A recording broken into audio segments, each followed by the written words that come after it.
On today's Game 2 preview of the Western Conference Final, how can the Dallas Stars win more 5-on-5 minutes against the Oilers? Will DeBoer shuffle the lines once again? And when will the dry spell end for Jason Robertson?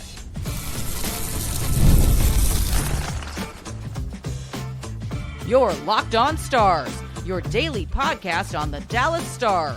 Part of the Locked On Podcast Network, your team every day.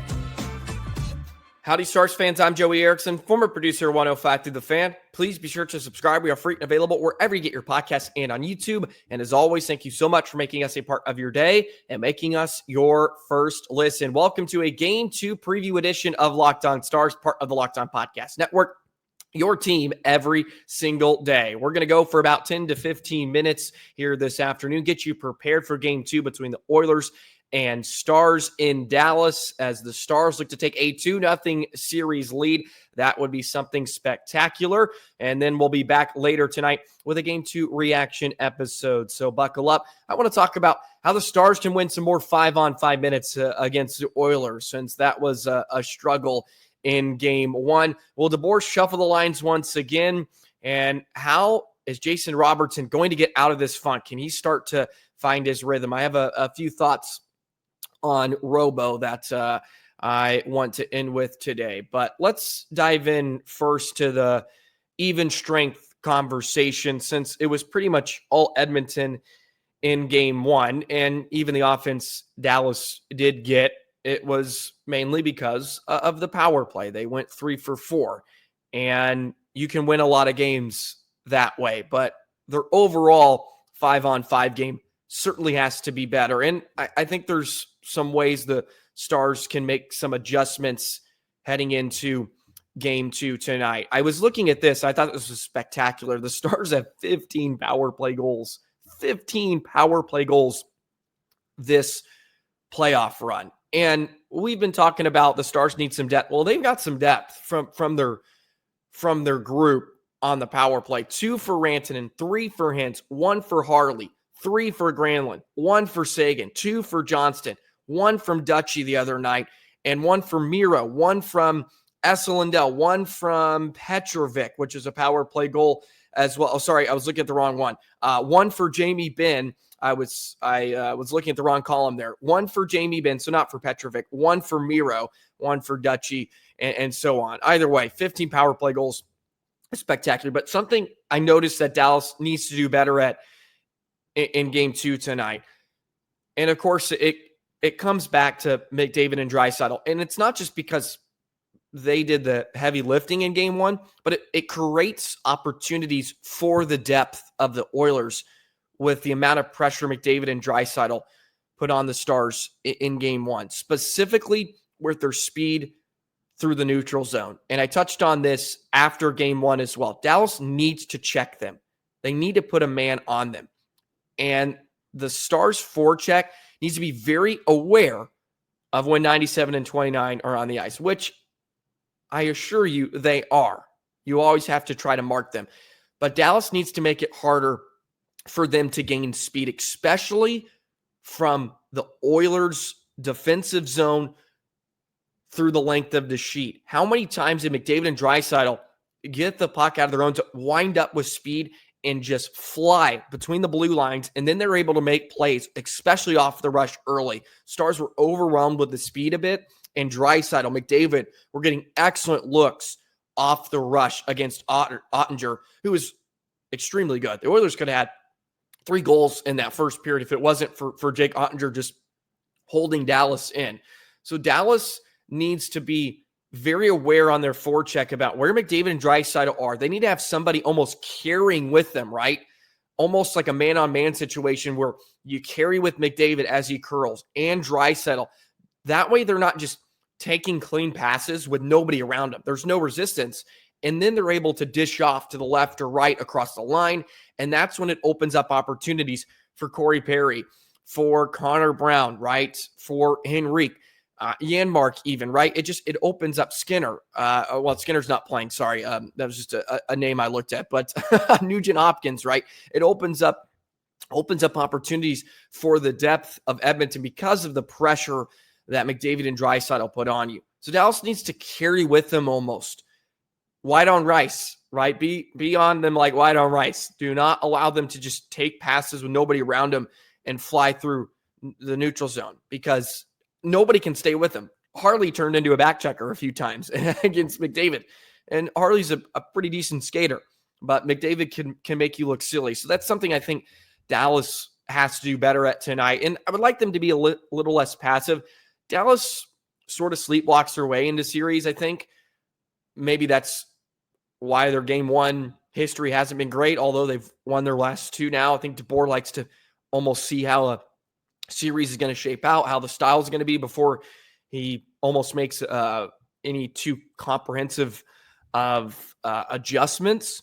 And also, it's a different challenge too than Winnipeg is, right? The speed and creativity Edmonton can play with is better than I think Colorado, and certainly better than what Winnipeg threw at you. So Dallas had to sort of get used to that. But where they did, I think, find some success too was against Klingberg and Wallman. That pairing, even in the first two periods where the Stars struggled to have it really any positivity at even strength, Klingberg and Wallman, every time I looked up, seemed like Dallas had some time in the offensive zone. That's where they found some success. And Wallman and Klingberg are the third pairing for Edmonton. Their offensive numbers are phenomenal. 67.5% expected goals percentage. That's second on the Oilers. 8.3 expected goals for. That's first. But their expected goals against is 4, which is the most. So you have to almost live with some of the negatives, I guess, with that pairing. But Dallas had some success against that line or against that pair, and the line of Henrique, Kane, and Frederick, or Henrique, Kane, and Brown. That's where Dallas showed some success too. You can look at some of the numbers for the Oilers forward groups. Henrique, Kane, and Brown, when they were on the ice, 8 shots against, 2 shots for. So Dallas found some success against that line in particular. Outside of that, there wasn't a whole lot to love. And that's to be expected a bit. Like, the Stars were on their heels. And some of it I think is going to change, just because I don't know if Dallas can be as bad as they were at 5-on-5 in game one as they were. So I think they're going to regress to the mean, so to speak, or I guess elevate to the mean here tonight in game two. And that sort of leads me into the conversation about the lines, because there hasn't been a ton of success outside of Hintz, Granlund, and Rantanen, or a ton of consistent production. Did they find some answers in game one late, or are they still going to have to figure that out? And we're going to touch on Robo. We'll do that in just a moment. Today's Game 2 preview edition of Locked On Stars is brought to you by Monarch Money. Ever check your bank account and wonder, where did all my money go between dining out, online shopping, and entertainment? It's easy to lose track. That's where Monarch Money comes in, your personal CFO, giving you full visibility and control over your finances.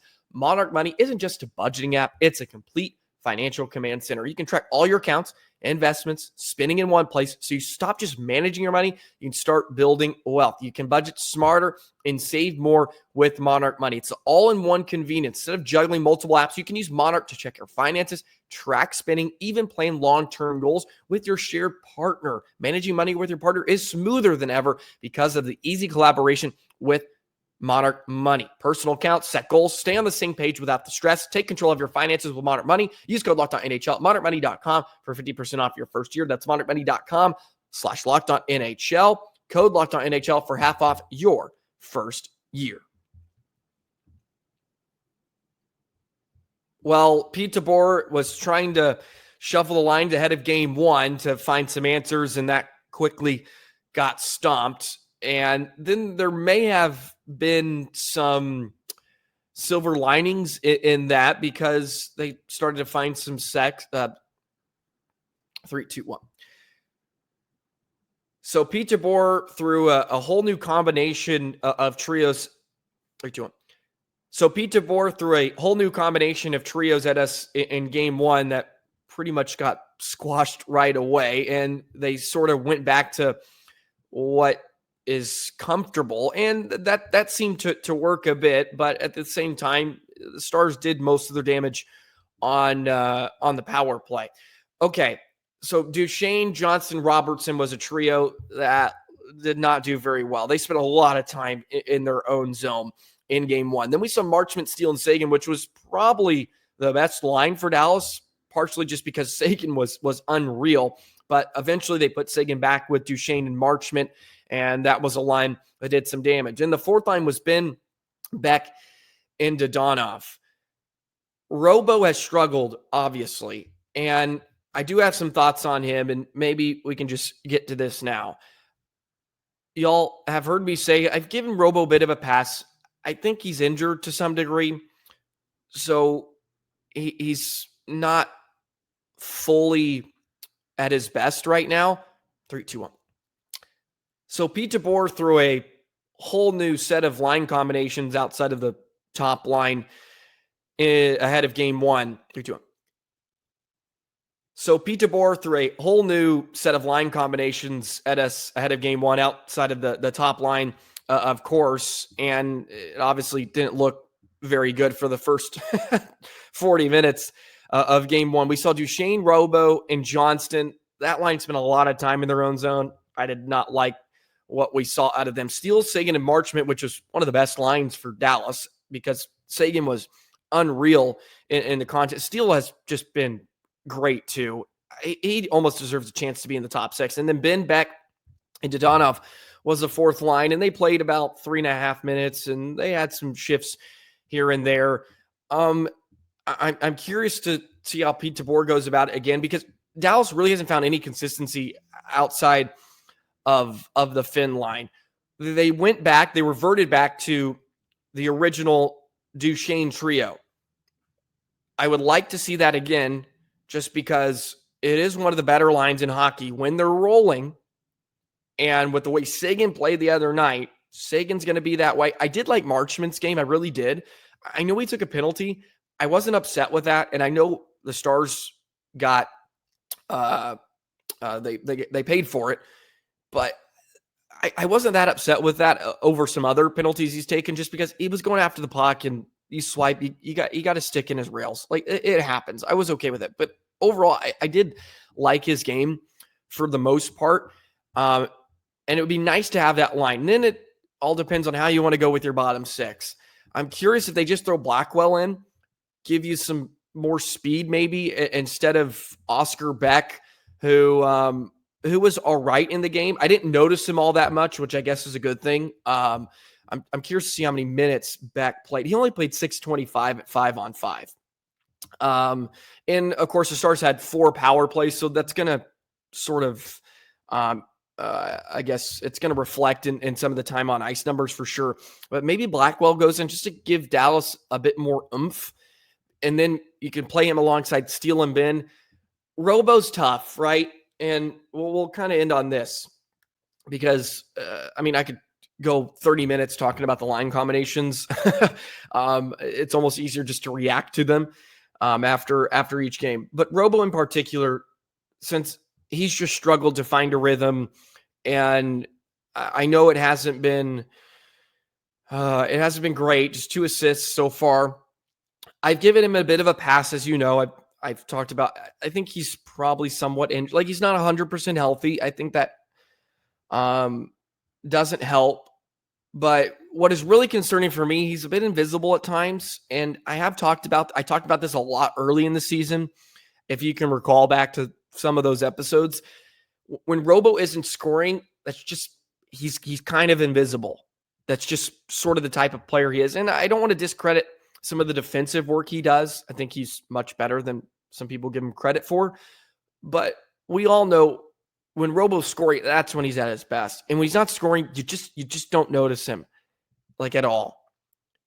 And it is concerning that we just haven't seen it.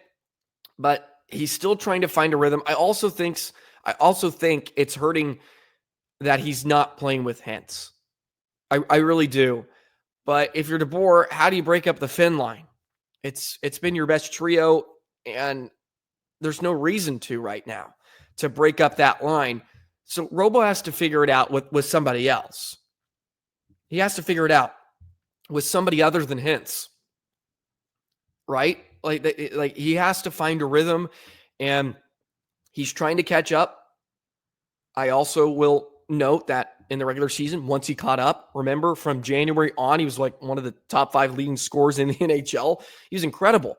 He was going off until he got hurt, which was really frustrating in game 82 because he was actually one of their better scorers, and they were starting to find some chemistry with Rantanen and Hintz, right? That was the original trio.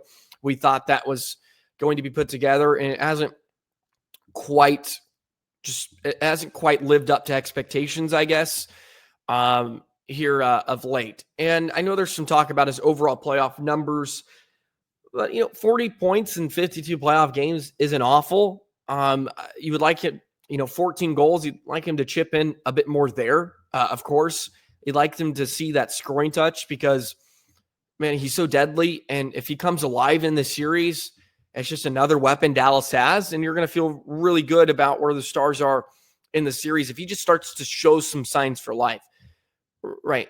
Even when he's not scoring, like he's getting some scoring chances, right? And he's all over the ice. It's just a different looking Robo when he's at his best, and we just haven't got that at all.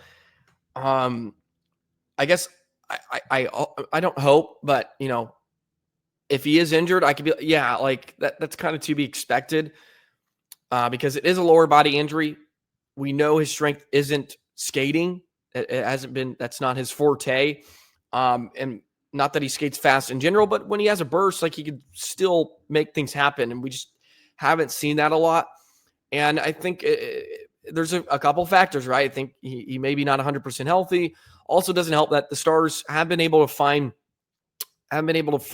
great line combinations for him to be on. Well, maybe that's a bit harsh too, because he's playing alongside White, Johnston, Ben. Like those aren't terrible players. Like at some point you got to figure it out. And I'm trying to give him a pass. I really am, just because I think it's been tough. There has been a ton of consistency here, but at this time of year, like I don't think many Stars fans care about what is going on outside of, in each game. Like you got to find a way to score, and he needs to. 2 assists is just not great. It's just not good, and he has to be better. And I hope they can unlock him somehow. And I don't know how that is. It could be you have to put him with Hintz, but why would you do that right now? I wouldn't. I wouldn't put Robo on them. I really wouldn't. So yeah, I wouldn't. But Robo's a great player. Like I don't want to get twisted. Like Robo's a freaking phenomenal player. And I know it's been a tough postseason, but look at the big picture. Like he's still good, and the Stars just have to find a way to get him going, or he needs to find a way to get himself going. So it'll be intriguing. I hope he finds something here in this series, because it'll be great for Dallas, of course. So that's where I'm gonna leave it off today. Just because I had some thoughts, and I know he's been being brought up a bit, and we need to support Robo as much as possible. try to get him going, because they do, man. Woo, Stars will be tough. Stars will be certainly tough to beat. Alrighty, that's gonna do it for a Game 2 preview edition of Locked On Stars. 7:00 game time. It's on ESPN. Again, all the games will be on ESPN in case you were curious on if they're switching between TNT and ESPN. That is not the case. So all ESPN the rest of the way so far. Enjoy Game 2 tonight. We'll be back later tonight. I have a Game 2 reaction episode. Stars trying to win both games on home ice before heading to Edmonton for the first time. Going to be a tough one. Of course, Edmonton was hungry in Game 1 until they weren't hungry and got kind of punched in on the power play. So they're going to be extremely good tonight. That is for sure. But going to be a fun Game 2 of the Western Conference Final. Stars fans, have a great rest of your day. We'll see you later. So long.